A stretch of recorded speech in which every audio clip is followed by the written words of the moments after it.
This is something that never usually happens on this channel, and that is seeing Bakari Sellers get shut down simply because of the fact that the narrative he's trying to put across just isn't the right narrative.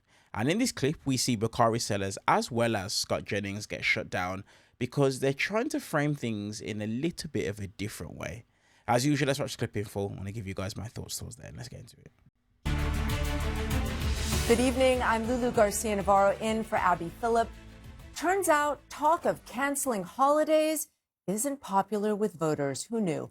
The progressive left licking their wounds after a swing and a miss in battleground Wisconsin. And it's raising questions tonight about who voters really want. In the state's Democratic primary for governor, the establishment-backed David Crowley narrowly defeated Francesca Hong, a Democratic socialist. Hong was hoping to capitalize on a string of recent progressive wins across the country, and all signs pointed towards her victory. But she spent the final weeks of her campaign facing questions about her past controversial statements and even reversed course on a 2020 social media post in which she called for canceling Thanksgiving.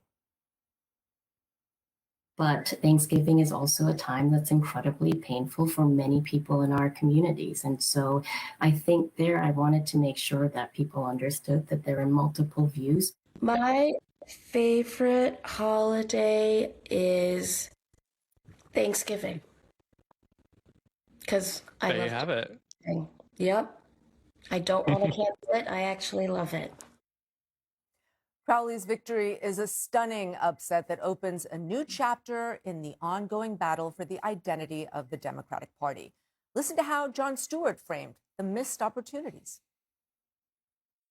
When you don't know the difference between Chuck Schumer and Mamdani, and you don't know how to square that circle, and you don't have anybody who can unify that message, how the they haven't come up with their own contract for America, or even if it's a gimmick to centralize the general complaints of a public thirsty for some actionable ideas and leadership, is malpractice bordering on criminal. Before we open it up to the table here, we invite you at home to join the debate. Head to cnn.com/Abby and weigh in. We'll get to some of your comments throughout the show. But Bakari, I'm going to start with you because I'm assuming that you are going to say, I told you so, or something to this effect. Yeah, first of all, it's not a stunning upset. And I kind of push back on that narrative. I think that we do a couple of things which are just incorrect. First, we label DSA and progressives all in one category, and that's just fundamentally inaccurate. You have a lot of progressives that don't espouse the same views and are not in the same political party as DSA. That's first. Second, it's not an upset. The recipe has been the same. And what we saw last night in Wisconsin is the same thing that we saw in Detroit to a lesser extent, but we've seen it throughout the South where DSA has been rejected. The fact is, Black voters matter. Like, you know how James Carville said, is the economy stupid? Like, it's Black voters stupid. Like, it's not rocket science. Rural voters matter. We saw that, and we saw rural voters, and this is what's going to have to happen in Michigan when you look at Abdul Saeed, is the simple fact that he did extremely poorly with Black voters. He did extremely poorly with rural voters. Right now, DSA is a party that's centralized with suburban white voters who have a certain upper crest, and it's in New York and it's in the Pacific Northwest. They haven't been able to cross that hump, and so we spent a lot of time trying to make this a mainstream type argument, and it's simply not that. And you saw the repudiation of that last night. And honestly, but was it just that she was a weaker candidate? No. I mean, Abdul is a political animal. I just wonder if this is not just that he's a political athlete and she is not. And you was known for Thanksgiving. Yeah, I think a lot of people are missing the story here. It's not that she lost; it's that weak candidate without any establishment support almost won. She got 39% of the votes in Wisconsin. Okay, and that's not the state where the DSA is supposed to win. And but for those stumbles in the final weeks, she would have won. And that is the trend. It's not that she didn't win the race. It's that message, that progressive, whatever it is, message is gaining steam even in Wisconsin compared to yesterday, compared to last year, and will continue to gain steam. And in effect, she didn't lose because of the message. She lost because voters questioned her electability. Yeah, I mean, and so the message is actually on the rise. So I think if Democrats were smart, they would pay attention to the fact that she came within 0.5 points of becoming the nominee. And did it without AOC and did it without Bernie Sanders. You could make an argument had they engaged with their fellow socialists. But I mean, she would have won. The larger message for Democrats is like, don't be weird. Like that simply, like on simple issues, like let's not have candidates, because for a long period of time we ran circles around Republicans in terms of candidate quality. I can literally remember the days of Todd Aiken. I can remember the days of Catherine O'Donnell saying, I am not a witch, right? And I know who Ken Paxton is.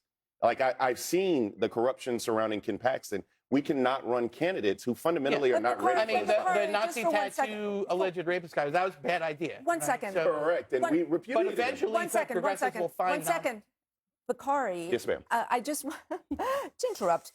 That sounds fine, I think. But the fact of the matter is that she was running against someone who literally just came in 3 weeks ago and running against a divided group of people. And so, you know, this was not a very concerted effort to take her down.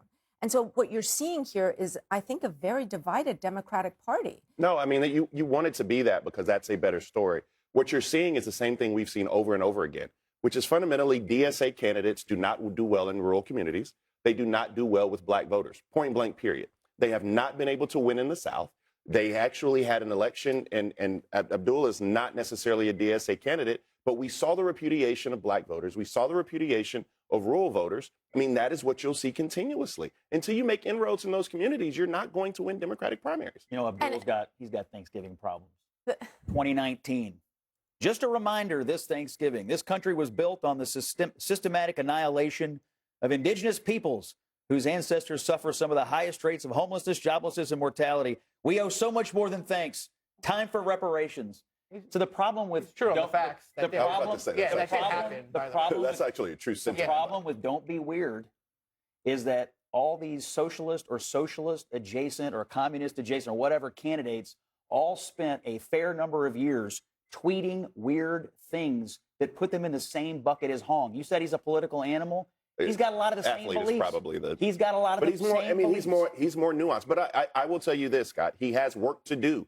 Then when you want to, if we want to say, oh my God, DSA is making inroads because of what happened in Wisconsin with the election, you have to realize that over 50% of voters in Michigan, they didn't vote for Abdullah Saeed. Well, so Bakari, I think it's interesting. You're talking a lot about where black voters are going, and we're seeing Abdullah Saeed needs to make more of an effort for that because Mike Rogers is making a play for more moderate voters. And I kind of reject your notion that you think essentially more establishment Democrats are going to continue to lead the party. That's simply not true, especially because we're seeing the Democratic Party is basically absorbing all of the far left ideas that the DSA is putting forward. And so even the so-called moderate who won isn't really moderate. He doesn't want to work with federal law enforcement, ICE. He wants an open border. He wants all of these very far left things. So, he's just not quite as crazy because he doesn't want to cancel Thanksgiving. I think that's the question. Even if he isn't DSA, they're still absorbing far left ideas, and I think that's going to repel. Let's actually black say voters. if we want to make sure that everybody has access to quality health care or first-class education, or we want to take Madani approaches to affordability, things that matter to people, like rent hitting a new all-time high. Then that's something. That's something that people actually care about. I'm talking about the fact is people aren't necessarily talking about defunding the police. If you want to talk about ICE, we'll talk about that a little later. But to say lots of ICE people are talking about defunding the police, like Abdul Syed. I'm saying that moderate voters, the voters you're talking about, pragmatic voters, Democrats are not necessarily looking for the next great messiah. What we're looking for is someone who can win.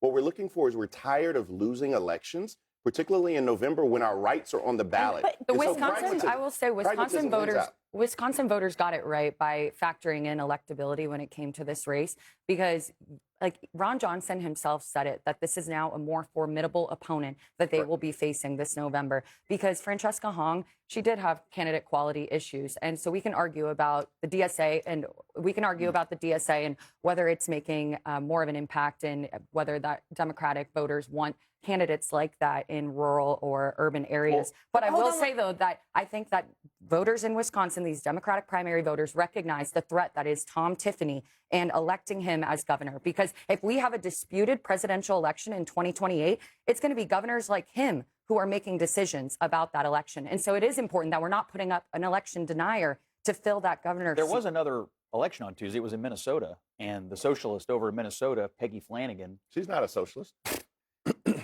Okay, the radical lunatic Peggy Flanagan decided she won over the moderate Craig. I mean, that did happen in a state with a lot of rural voters, and so the socialists. Hold on one second. This speaks to the conflation that's happening that you hear that everyone is now a socialist when we're talking about Democrats. But actually, Lydia, I want to ask you something, because if you look right now at Mayor Mamdani, who is the most famous Democratic socialist, his approval rating is going up, which is unprecedented. I mean, if you look here, 45% in June, now 47%.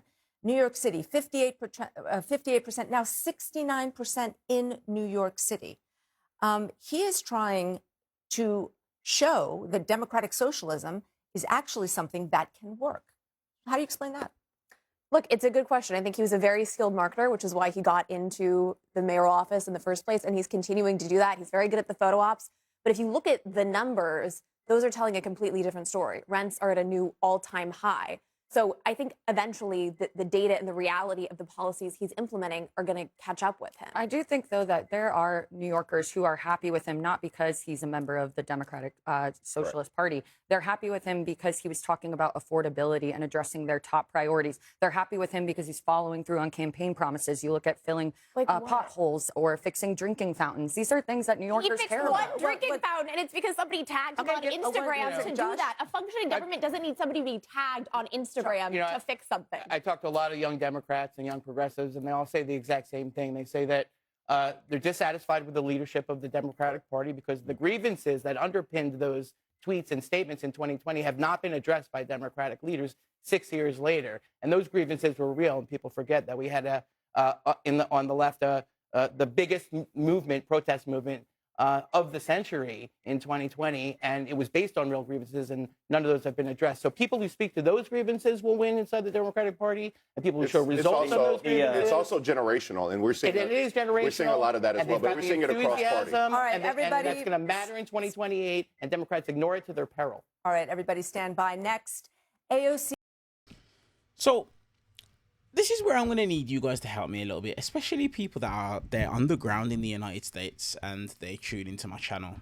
Now, this entire argument that I see when it comes to democratic socialists and the anger and the frustration, and hearing what Bakari Sellers had to say in regards to black voters, when I take a look at the major policies that come from democratic socialists, I just completely get baffled and confused when you have a democratic socialist that lines up against an establishment candidate.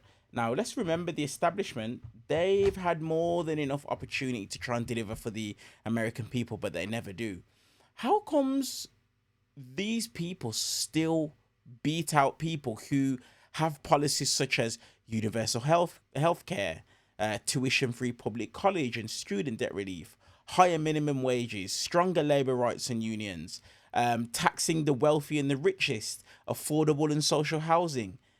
You know, how is it that these people lose when the establishment have had so many years to actually do something while being in power, but they've shown that they don't have the ability to be able to lead?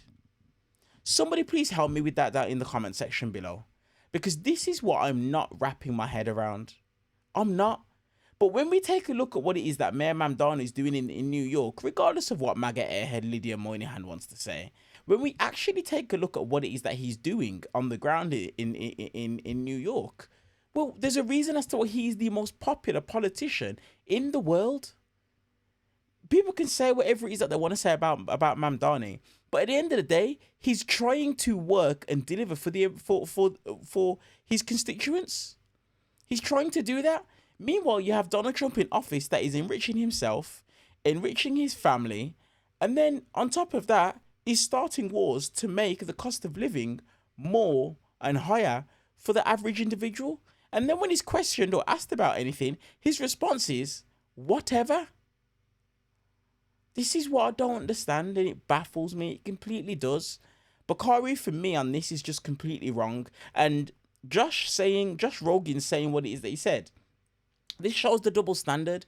Because when Abdul El Sayed won, the narrative was, oh, well, the polls were wrong. He only won by the skin of his teeth. But now when you take a look, you had, I believe her name is Hong. I believe her surname is that. You have her who, yes, she lost, but she literally lost by the tiniest margin. Number one, she was the weaker candidate. Number two, she didn't have any help of the establishment whatsoever. So how is that the case? How is it that the media aren't positioning it in that way when it comes to the race in Wisconsin, but when it came to Abdul El Sayed, that was the narrative? Speaks volumes, and it's something we should look at. Let me know your guys' thoughts down in the comment section below.